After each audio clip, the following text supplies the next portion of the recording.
What's good, everybody? Welcome back to the Sleepers Media YouTube channel. Please like, comment, subscribe. And we have another State of the Program video. Today we're doing Auburn and with my good friend J-Man.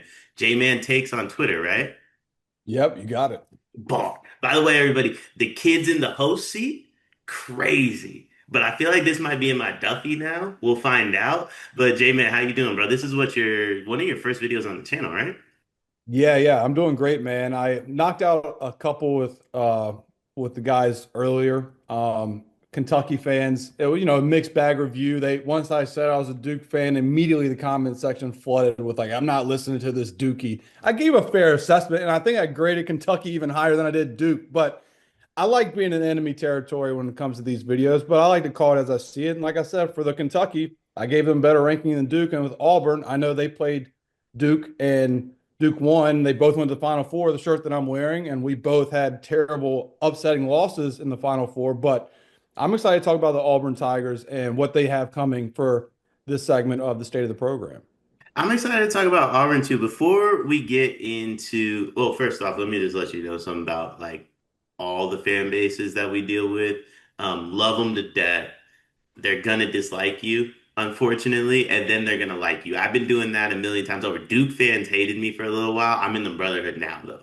So it's an up and down process. Me and Kentucky fans, like there's a lot of videos where we're really good, and then there's some videos where they're like, yo, we don't like this guy. But I do throw up the L's down every time, and that's always like a plus. But before we get into it, because obviously this isn't gonna be a huge portion of like the like the videos that we do, but what are your thoughts on Bruce Pro retiring and Steve Pro taking over? Like, is it going to affect any of your scores on the video?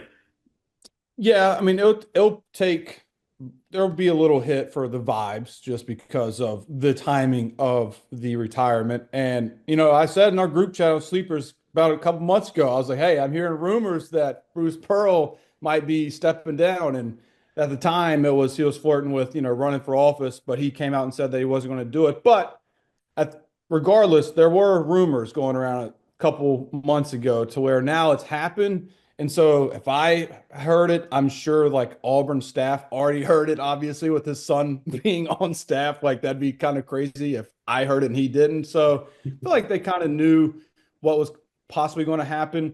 The timing, though, being right at the beginning of the season, like we saw it last year with Jim Larrañaga at Miami and Tony Bennett with UVA. I just think the timing now is that so the next coach in waiting, which is Steven in this at this point, is he has a roster where nobody can really they're kind of handcuffed for this season to stay. And I mean, credit to Auburn doing that to where they maintained Tahad Pettiford, who was obviously a big get to withdraw from the NBA draft.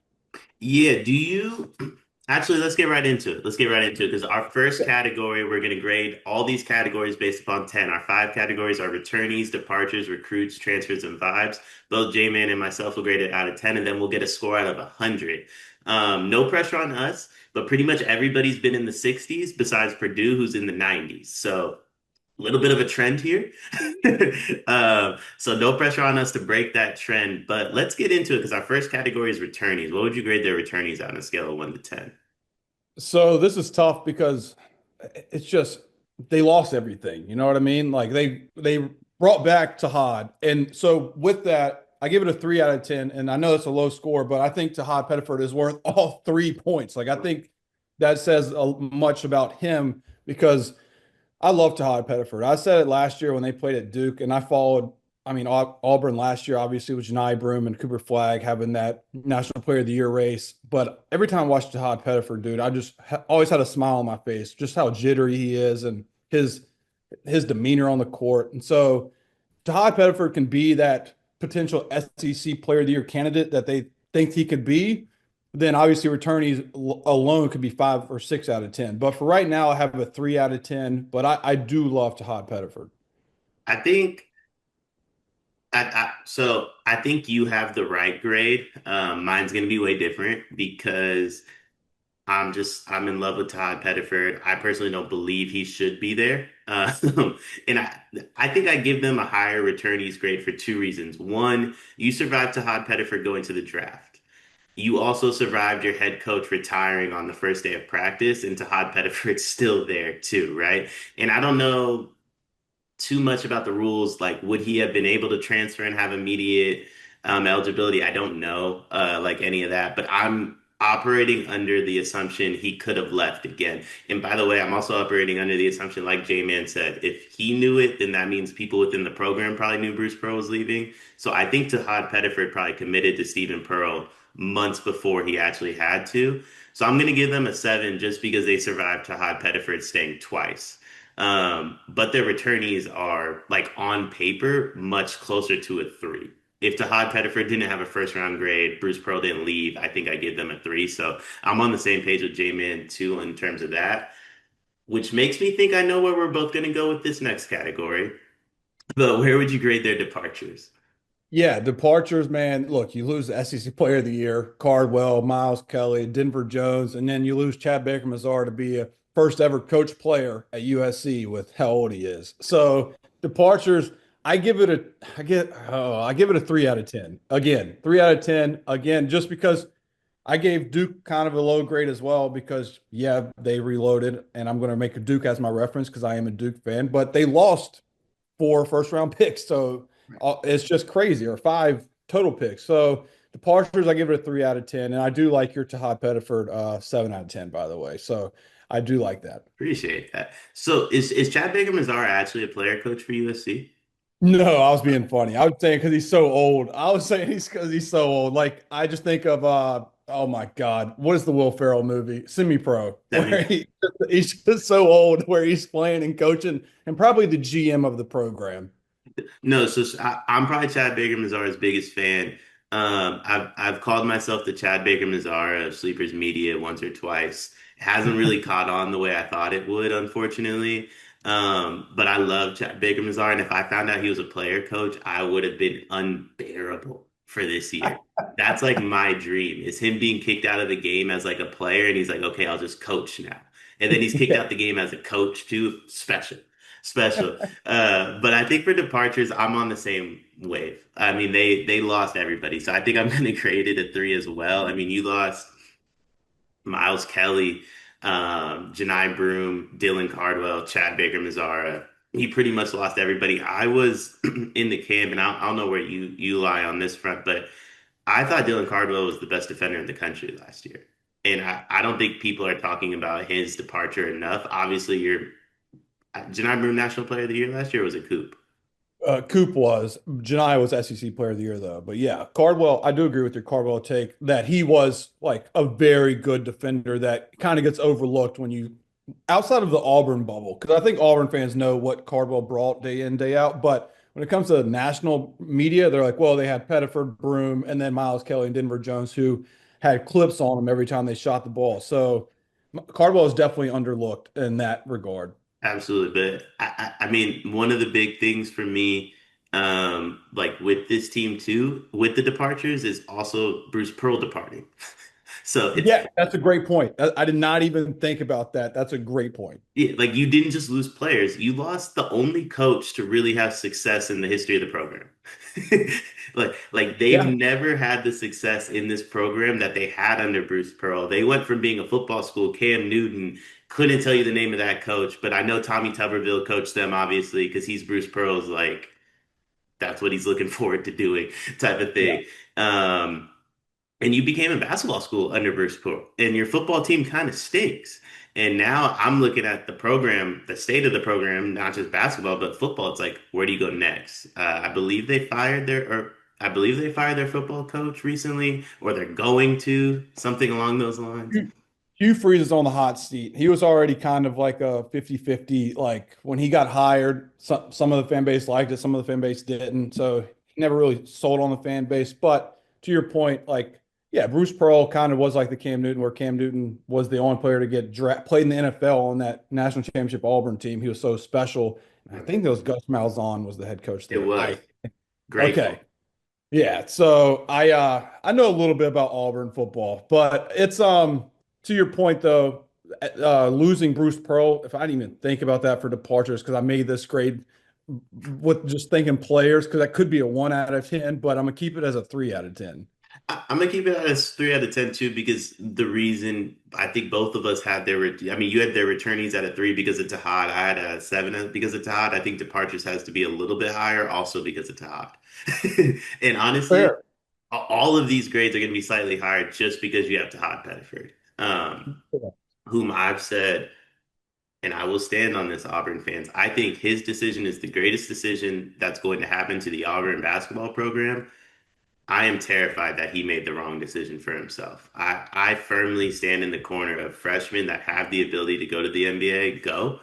Normally, when you return, we do not see that success rate of like, I returned and now I went type of thing. It's normally like I returned and then I kind of fell off the draft boards, and I really hope that doesn't happen to Tahad Pettiford. But let's get into our third category. So we have recruits, and I do have a question for you. We get to make up our own rules on this show, by the way. Uh, Will Philip Jovic count for our recruits category? So when I did one with Greg, we didn't count the European transfer or recruits, and so I didn't put him down on mine. So my grade is strictly without him, just because of the videos I've done in the past. You're more than welcome to, because I think that if you've made the research, then I think you're allowed to do it. Like I said, like you said, we're making up our own rules per episode here, so I'm all for it. I just don't have it on mine because of the previous videos I've done. I think, oddly enough, I think I did. So I've only done one with Riley. We spoke off camera about how much we love Riley. Riley obviously included the international prospects because Bogovac is all he has going for himself at the moment. Because I watched Mr. Beast absolutely clear Caleb Wilson out the paint earlier this morning. Absolutely clear Caleb Wilson out the paint. So I did include Filip Jovic on mine just because I was going off of that. But I like that differing though. So what grade do you have for recruits? Well, like you said, and like I said, I do not have him on mine. So that, my recruit grade, I have a 6 out of 10. Just because they have no top five star, they have no 5 star, no top 5 star. They don't have a top 25 class. But Sebastian Williams Adams is a guy that I like, 6'8", 51st best player in the class. Caden Magwood is actually a guy I really do like. 6'2" guard from Combine Academy. That's like 30 minutes from me. I need to go to that campus because it looks impressive, but I don't know who the hell they play because it's just like one of those pop-up schools where you're like, Combine Academy, North Carolina, where the hell is that? Look, he's really good. He has gotten to Todd Pettiford comps in the offseason with his bounce and swagger. So that's a guy I'm going to be looking out for. But Caden Magwood played, he's played at North Carolina, like I said, at Combine Academy. So I already like him for that. And if he has Todd Pettiford comps, who is a guy that I really like and you really like, then, this 6 out of 10 could be a damn 9 out of 10 halfway through the season when I look back at this video. So for right now, though, I have him as a 6 out of 10. I honestly, with or without Jovic, that was my grade too. Um, so I'm pretty high on Jovic. I'm not as high on the rest of the class, but I am high on Abdul Bashir, the junior college guy that they got. I really like his game. However, I always wonder why somebody's at a JC, so I try not to commit too heavily to the guy that's had a JC. Sometimes it's grades or off the court stuff, or maybe sometimes you just didn't want to go to like the lower D1 level and you would prefer to stay home. Obviously, a million reasons. My brain always jumps to the reason being on the court somewhat as well. So I am curious, like, what that looks like in terms of like his game transferring to the SEC level. But he was phenomenal at the JUCO level. Philip Jovic, I think, is incredible. Um, I really like his game a lot. He can shoot. He's a stretch forward. There's a lot that he can do on the court, in my opinion. Handle the rock, pass, high IQ guy, obviously coming over from Europe as well. So either way, I was going to go out as a 6 out of 10 because I'm probably not as high on Sebastian Williams Adams as you are. Um, I'm also grading on a scale of I don't think he sticks around um, through the Bruce Pearl stuff. So mine is like slightly skewed that way because I do think they lose one or two of the freshmen through this process as well. But I think 6 out of 10 for both of us, I think is a really good grade, especially considering there's no 5 stars on on Yeah. this, right? Like their best recruit is Jovic or Sebastian Williams Adams. Um, the overall, like I think they have a pretty good class. Speaking of really good classes, though, I think this is probably going to be my highest grade. What do you think about their transfer portal class? Yeah, it's going to be my highest grade too. I love the portal class. I give the portal class a 9 out of 10. Keyshawn Hall, UCF transfer, 19 points per game, 7 rebounds per game, was Big 12's leading scorer at 6'7", 240, being a wing at 6'7", 240. For comparison, I mean, Keyshawn Murphy's another transfer at 6'10", and he's 230. He's a big man. So he's 10 pounds heavier, and he plays the wing, and he was the Big 12 leading scorer. That dude's a bucket. Like, he's already going to be one of my favorite players to watch. Him and Tahad Pettiford, like, I'll be watching a lot of Auburn because of those guys. And then Elijah Freeman, look, Lincoln Memorial guy. I don't know what to expect from the jump going from D2 to Auburn, but he's 6'8", 185. He averaged 19 points a game and 9 rebounds as a freshman with 3 assists. And he had one game, he had 36.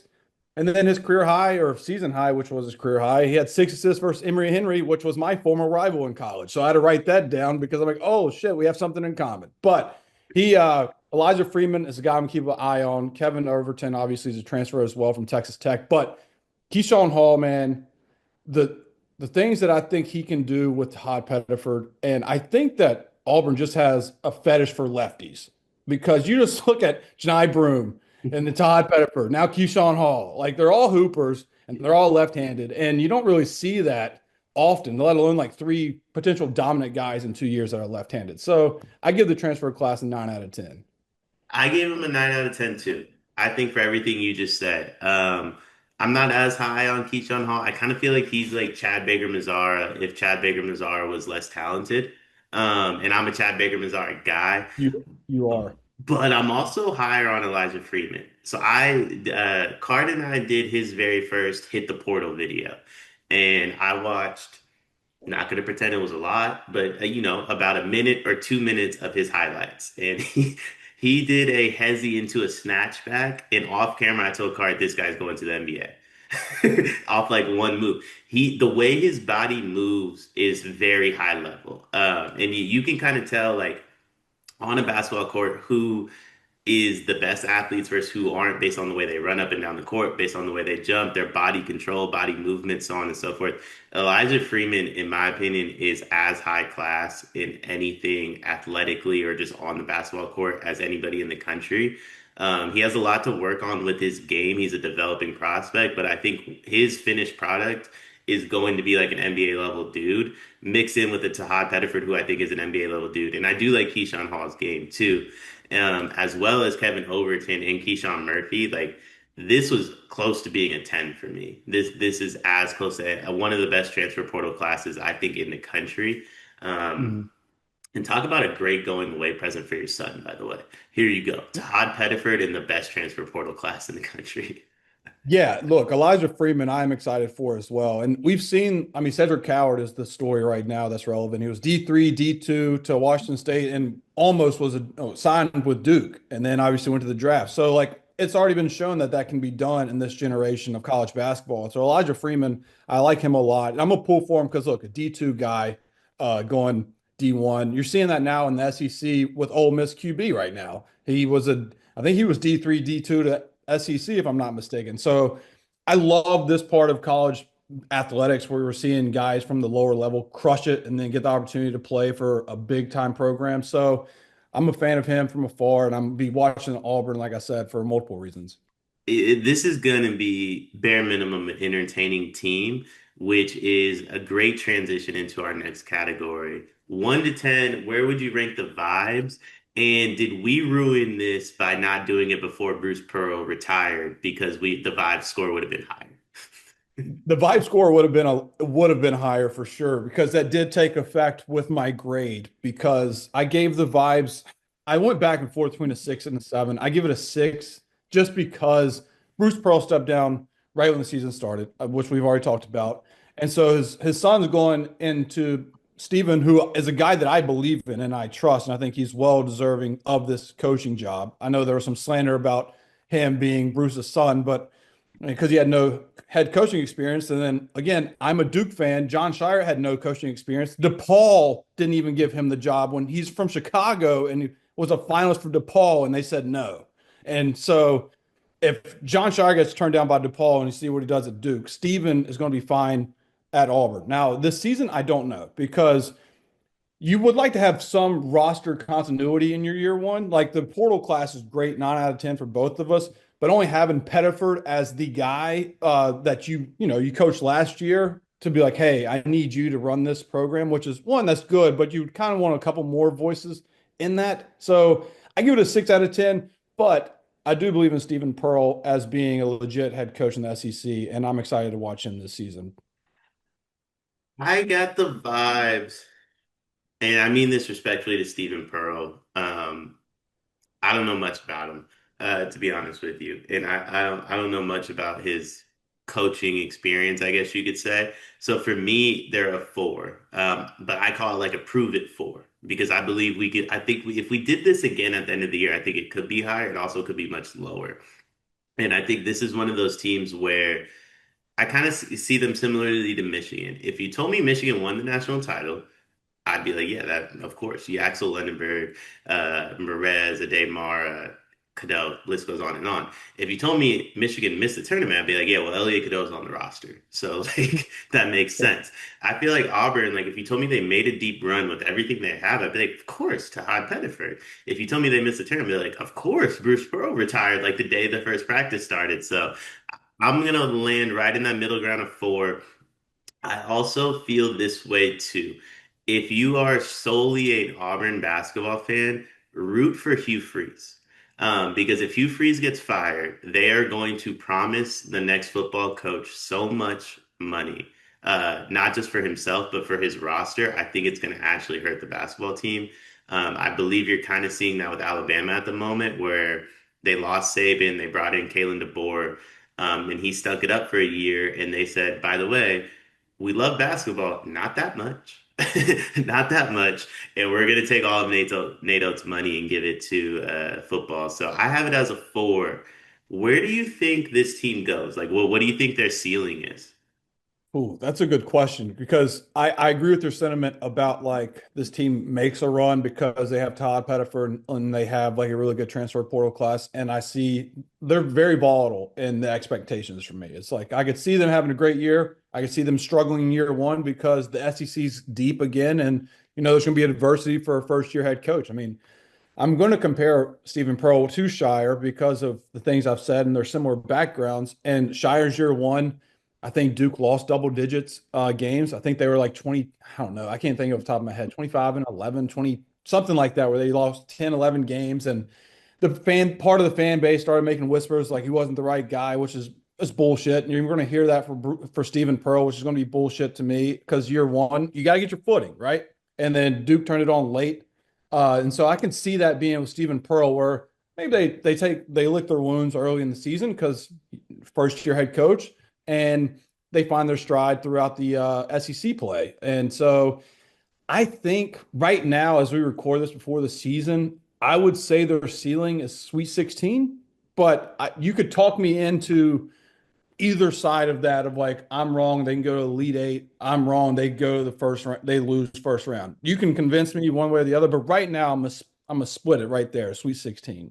Yeah, there's a lot of uncertainty with this team, and I think they land in the middle on everything, which honestly coincides with what our grades were for them too. So for returnees, I had them as a three. J-Man has them at a seven. Departures, we both had them as a three. Recruits, we both had them as a six. I didn't realize how much we agreed on this, by the way. Transfers, we both had them as a nine. That's easily the highest grade.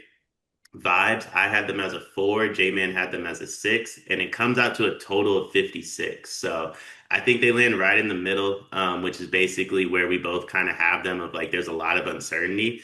But Auburn fans, to end this, you guys have Tahad Pettiford. You don't have Bruce Pearl, but you have somebody from the Pearl family, and you have Elijah Freeman. Not all is lost. Everything's gonna be okay. Keep the vibes high. Like, comment, subscribe, and tap into the next State of the Program video.